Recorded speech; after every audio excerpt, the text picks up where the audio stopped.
Good afternoon. Pastor Dwayne here, Church Unplugged.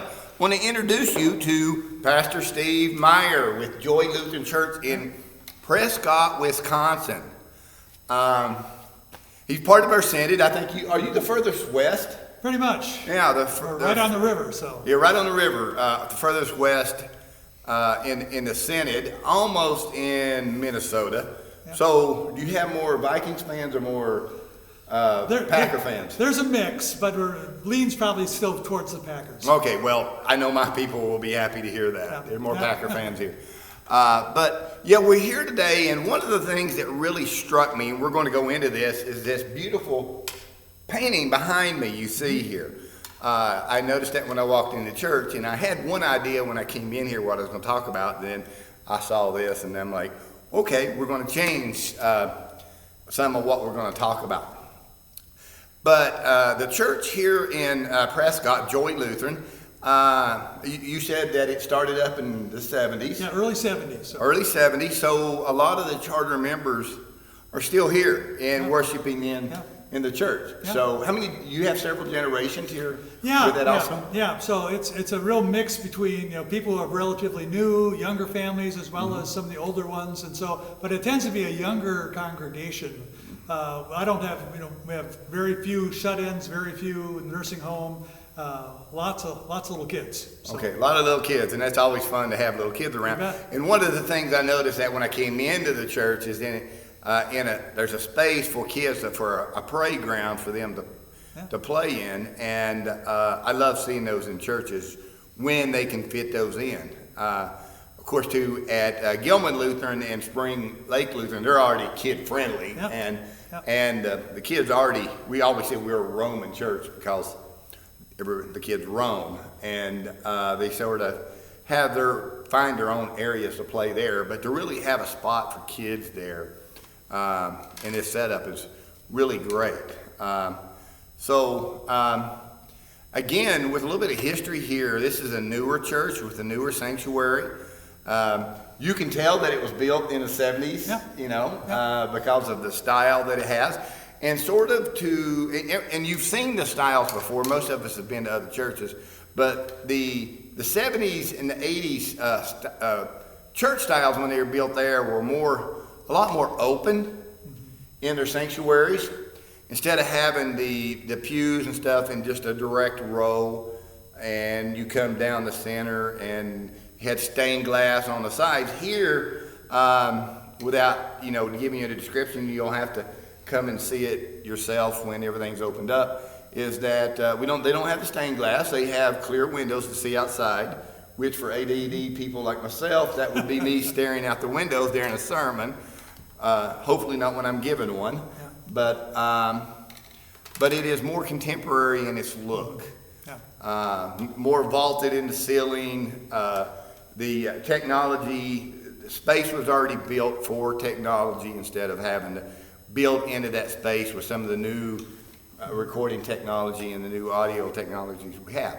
So that's sort of the church that we have here. The altar, instead of a big circle railing that goes around, it's lifted up a little bit. You have your table, and things can be done behind the table. And the pulpit is, I noticed that you have just a pulpit here. There's no lectern. When I preach, I tend to roam around, or most of the time I'm playing in the band. So I'm already here with the guitar on, and so I may just preach from wherever I happen to be in the front of the church. So, or from behind the altar, depends on the day. It's nice to have a wireless mic. I can go wherever I want. Right. Yeah. And it must be nice for a church to have a pastor who can play music and sing. Oh, you bet. Because you guys don't have that guy. But it is great to see that. And one of the things that changed in the 70s and 80s was a lot of churches had a pulpit. Traditionally, as you faced there, it would be on the right, and then they would have a lectern on the left. You had to be ordained to preach or to talk from the pulpit because you were talking for God. And if you were a lay person, you had to go to the lectern. Well, in many aspects that didn't really fit in well with the Lutheran theology because of we're all a priesthood of men and women.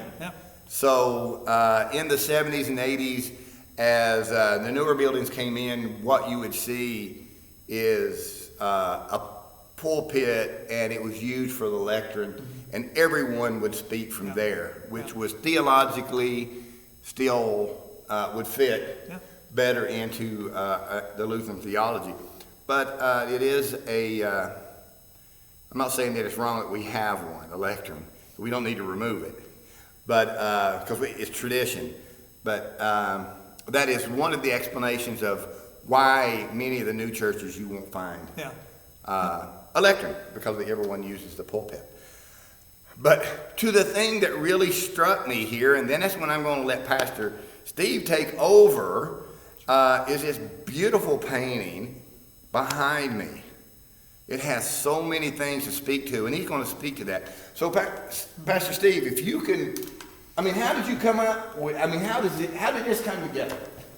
Well, my background, I'm a second career guy. So my first career was as an artist. I was a graphic designer and a photographer.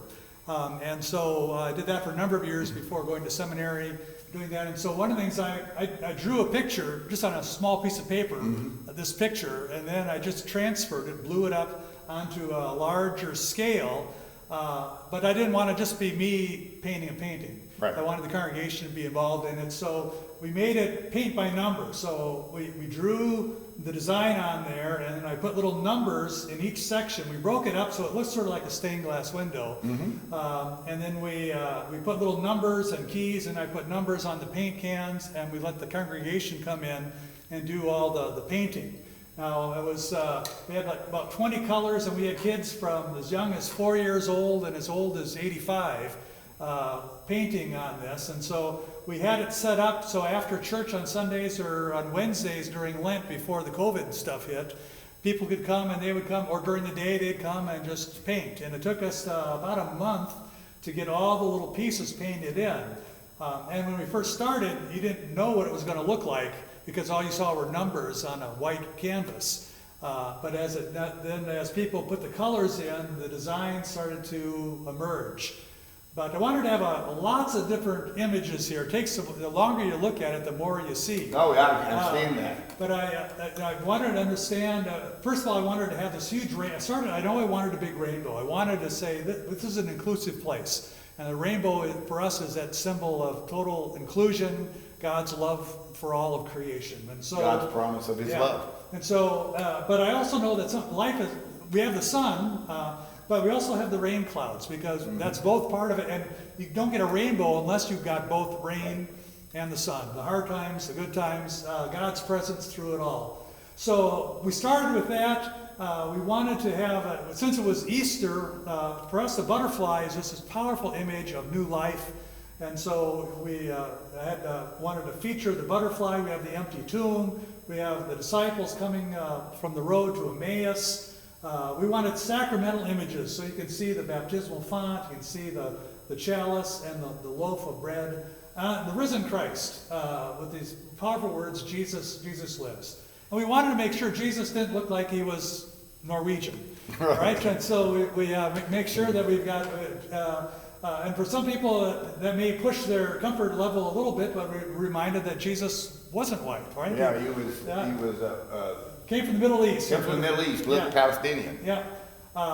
We had the hearts, the great commandment, love God, heart, soul, mind, and strength, love your neighbors, yourself. This central message of Jesus. He said he wrapped up all the commandments in those two. So we wanted to have that up there. And then all these just images of creation, the flowers that surround us, that remind us of God's presence in and through all of creation.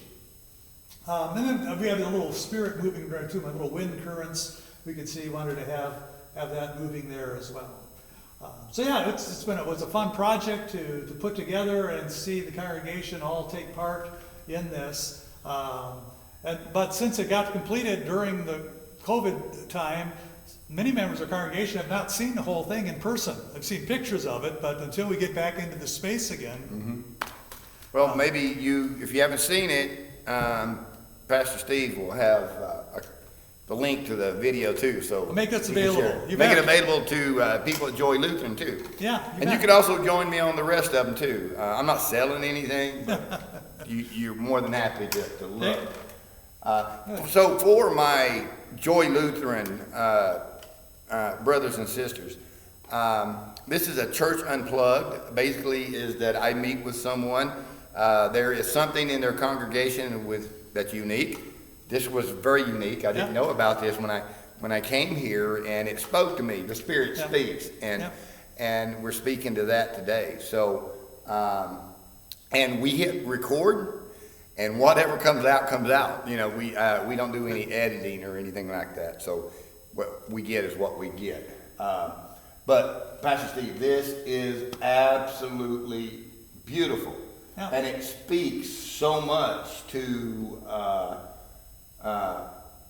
About the story of Christ. Oh yeah. I love the empty tomb where it's rolled aside and it's still empty. And sort of the white lily there standing out just sort of really stands out to me. And I think you could probably look at this 100 different times and find something else that would speak to you. Yeah. And I also like the idea too, when people come back, they can say, I painted that petal on that flower, you know, right. And that we all contributed a little bit, but none of us are all of the whole church, you know, but each of us contribute one little part, and together it makes something beautiful. You don't think that my little one part doesn't mean much, but in the whole of things, it would be incomplete without that little part. Right. So it's a fun overall image of the church. As well as telling the story of Jesus. You know, and it is. Us being the body of Christ. And us being the body of Christ. It really speaks out to the point of we all do different things in the church. You have the pastor doesn't do everything. The council doesn't do, I make all the decisions. That's actually Linda, our secretary. She makes all the decisions. If it wasn't for her, we wouldn't run. Everybody does a little part, and you may not know what that part does in the bigger picture. We have people who usher.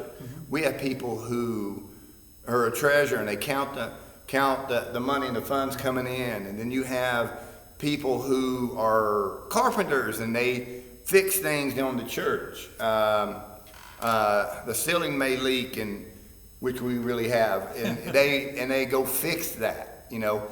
And then there's people who sing, people who, you know, Sunday school, we could go on, Sunday school, teachers and all of that. Everybody comes together like a great big beautiful picture. And when it's all together and you can see it all at once, you get a beautiful picture. Yeah.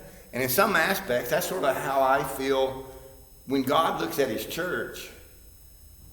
He sees it sort of like we see a picture. Yeah. He sees his church, and to him, looking back, God sees the beauty of his creation and how it all comes together in a beautiful picture.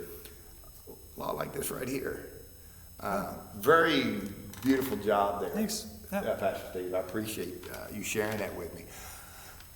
We also like to talk a little bit about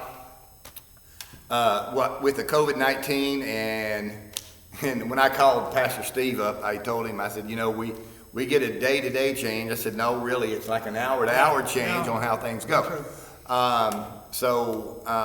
You know, in our part in planning and trying to get worship together, we've already seen some different ideas that people have been doing as we went around in some of our church Unplugged. Pastor Steve and Joy Lutheran Church here, you guys do a drive-up outdoor worship service. Right, so that's our Wednesday night, our summer tradition. Typically, we always had a Wednesday night campfire service where we would gather around a campfire, eat s'mores, sing a little bit. Well, we can't really gather that close together, so we decided this summer we're doing a drive-in devotion. So it's a small service, about 20, 25 minutes. People pull up into the parking lot out here, turn on their radios to 87.9, and then I speak into a transmitter. It's about a half-mile range, so they can be around here, and so they can just listen on their radios inside their cars, and we can share a common worship time together. Now, on Sundays, we do a live Facebook Live and YouTube. We pre-record a service that we can do that way. But it's not the same as some people like to see their building, or just come, or they're tired of a little cabin fever. We can still keep our social distance inside our cars. We can't get out and socialize, but it allows us to gather at this space and to have a little devotional time in the middle of the week. Well, that's good. Yeah, so that's our summer tradition this summer. Right. So that is how they're doing it here. And if you're out and about or get a little cabin fever on a Wednesday night, make a journey to Prescott and come out and join them here at Joy Lutheran for their outdoor worship or their outdoor, their drive-in worship. I'm sure you would enjoy it. This is a reminder for Gilman and Spring Lake and for St. John's is that until the 4th, we got some plans coming up for you. We're doing online service, and then when we come back after the 4th of July, I can let you in one of the secrets. It's not none of it secret. We're up front. If you ask me, I'll tell you. But one of the things that we're going to do is that we're going to have a sermon series that we're preaching to for 6 weeks. It is on Matthew Skinner's, Dr. Matthew Skinner, the professor at Luther, his book on Acts. So we're going to be preaching to Acts. Acts really talks about people make a mistake when they say, well, that's the way church is supposed to be. Well, that's not what Acts was speaking to. Acts was speaking to is that we have a growing church here, and it changes, and it's always developing, and it seemed like every step there was something different in the church. Well, we're going to be speaking to that in the book of Acts. So we'll be preaching out of there when we come back after the 4th. So join us for that on Sundays when we do worship, and eventually can get into worship and play in person. We will still record worship for you, for those people who can't, one way or another, can't get it because of shut-ins, or you're at risk, or you're on a vacation, up at the cabin or something like that right there. You can still meet us in worship as a recording. So it's sort of our plan to continue to do on for a while.